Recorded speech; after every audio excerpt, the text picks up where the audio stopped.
Good morning to all. Today we are going to see an important portion called conditionals. Already we have discussed this in the classroom.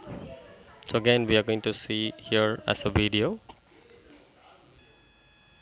So basically there are four types of sentences in English.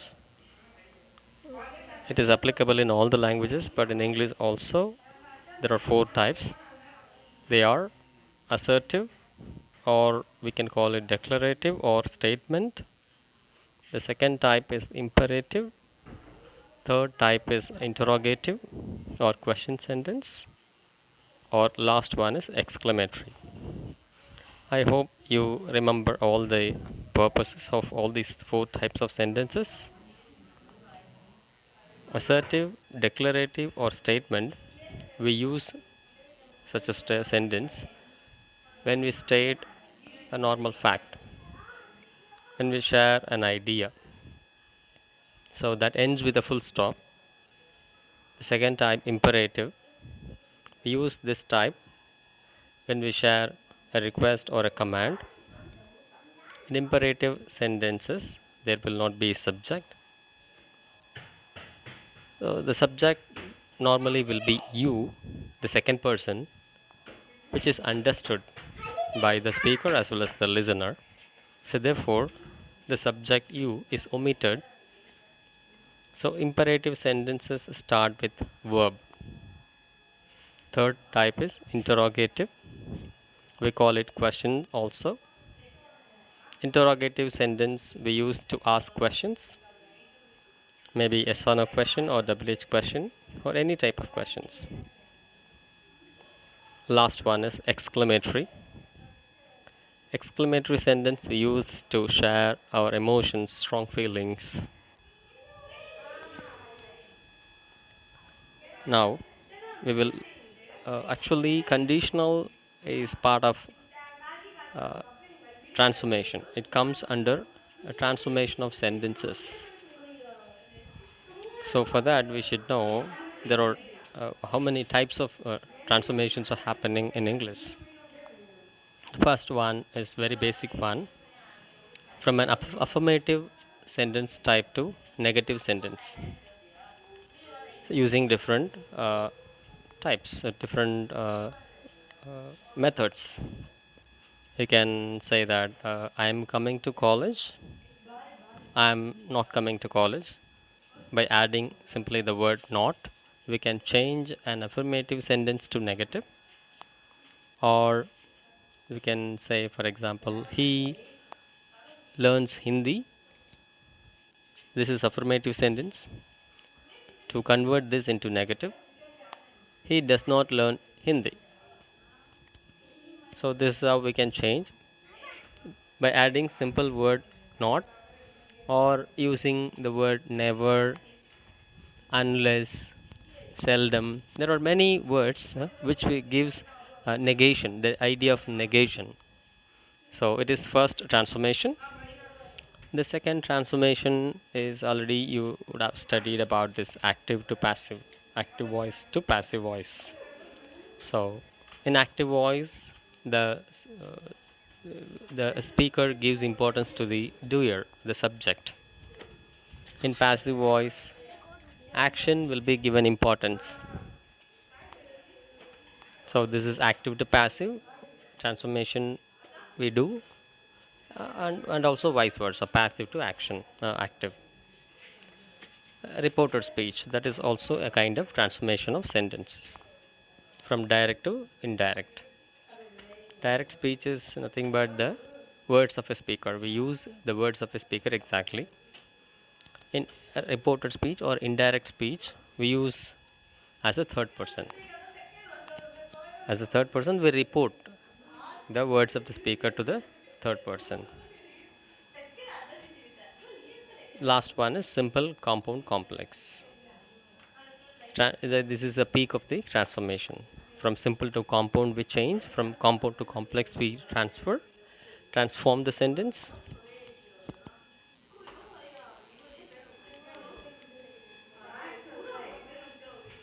Now let us come to the components of a sentence. What will be there in a sentence? So before, see, these are all a prerequisite to understand conditionals. So directly we can talk about the types of conditionals, but we may not know what exactly a sentence is.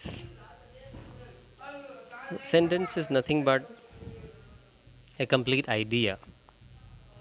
So the, the first word will be always subject of the sentence, about what we are talking or about whom are we talking in the sentence. The subject can be a person, place, or a thing. Next part is called verb, or other than the subject, the rest of the past sentence will be called predicate. So predicate will have minimum of verb and other components. Verb denotes action or condition or profession. So this verb or predicate will be talking about what is the subject, or who is it, or what is done by the subject.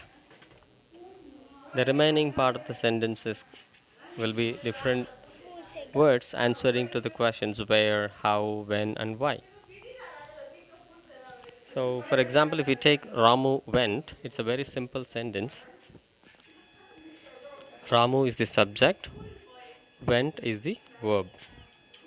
So, if we want to add a word called college, Ramu went to college. So, these answers to the question where. Ramu went to the college. Ramu went to the college yesterday. Ramu went to the college yesterday by train. So we can keep on adding a lot of words, information along with the subject and verb and extend the or lengthen the sentence. Now let us see a few examples of simple sentence. In a simple sentence, there will be a subject and verb and also other information related to the subject's actions. So a simple sentence can be called an independent clause also. We may call generally main clause. Independent clause is nothing but main clause. A few examples for simple sentence is I go, Mary chuckled, the baby cries. See, in the first word I go, only subject and verb were there. Mary chuckled, the same. The baby cries, again the same. The baby is the subject, cries is the verb, which talks about the actions of the subject, the baby. The girl ran into her bedroom. The girl is the subject, ran is the verb. Where did he run? That's an extra information. Into her bedroom. The dog barked at the cat. Again, we have extra information. The dog is the subject. The remaining part, barked at the cat, is called a predicate, which has verb as well as other information. My friend and I went to the beach. Here we have a compound subject, my friend and I. Altogether is called subject. Went is the verb. To the beach is the place where they go or they went.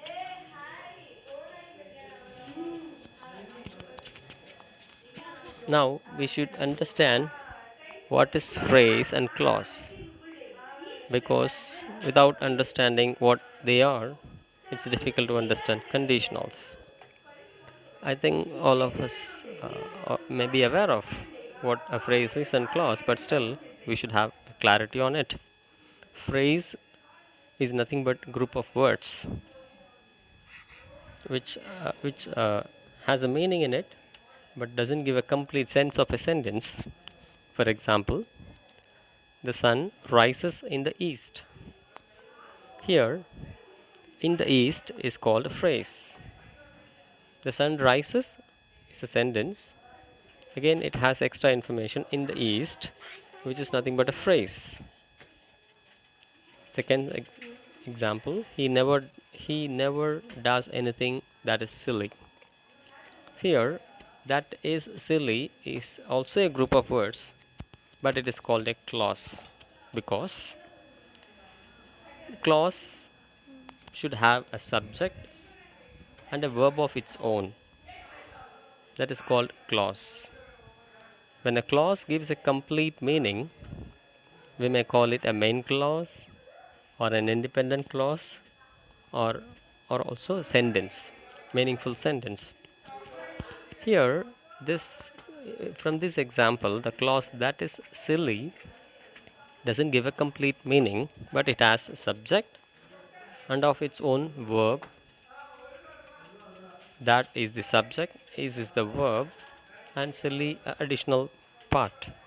So we can call it a clause. So the second, as you did not attend the class actually, as you did not attend the class is also a clause, but it has an incomplete meaning. It doesn't end. You is the subject, did not attend the class is the predicate.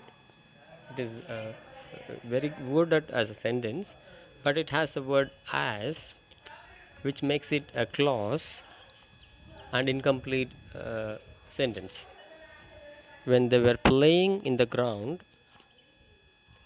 they is the subject, were playing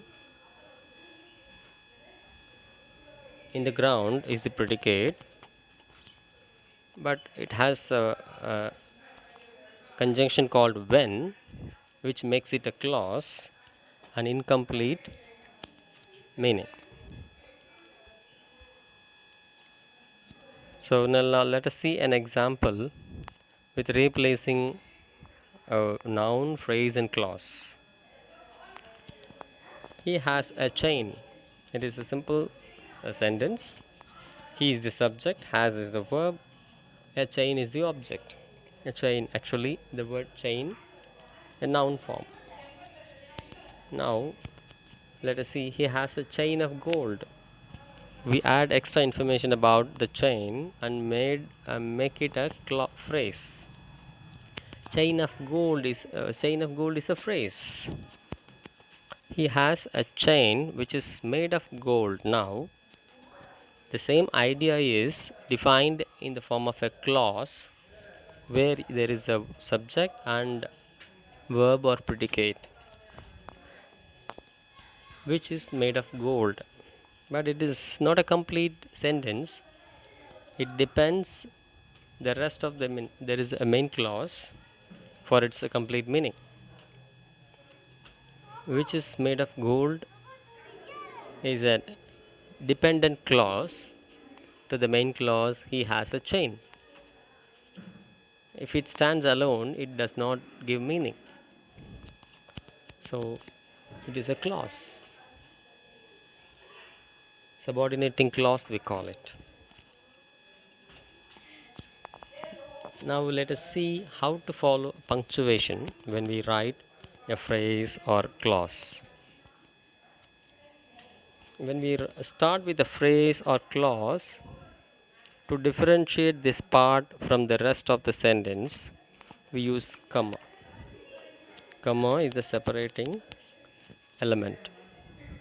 See, for example, in order to satisfy the customers, he gave extra discount on products.